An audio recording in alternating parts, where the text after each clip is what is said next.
హత్య జరిగిన ప్రదేశంలో నువ్వెందుకున్నావు? హే నేనెందుకున్నా, నేనున్న చోటే కూర జరిగింది. ఇంతకీ నువ్వు చూసింది ఏమిటి? ఆడికి పోయి చూసేసరికి ఒక్కసారి కరెంటు సాకుట్టినట్టయింది సారు. నా కండ్ల పడ్డ ఆ నిజం అబద్ధమైతే ఎంత మంచి గుండు. నా తండ్రి సంటోడు గింత ఘోరం చేస్తాడనుకోలేదు sir. Sir sir over action తగ్గించి కోర్టు వారికి జరిగింది ఏమిటో చెప్పు చాలు. నీ ఇంట్లో పీనగెల్లా మా అయ్యేస్తుంటోడు కష్టంలో ఉన్నాడని నేను ఏడుస్తుంటే నీకు యాక్టింగ్ లెక్కన కొడుతున్నది చూసినావా సారు?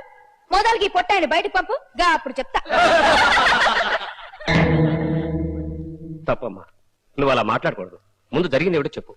ఇంకేం చెప్పమంటావు సారు? గాదినం బావ లేటుగా ఎందుకు రావాలే? బావ కోసానికి నేను బయట ఎందుకు కూర్చోవాలే? కూసినందుకే కదా నా తండ్రి సంటోడికి ఇంత కష్టం వచ్చిందిరా దేవుడా దేవుడా.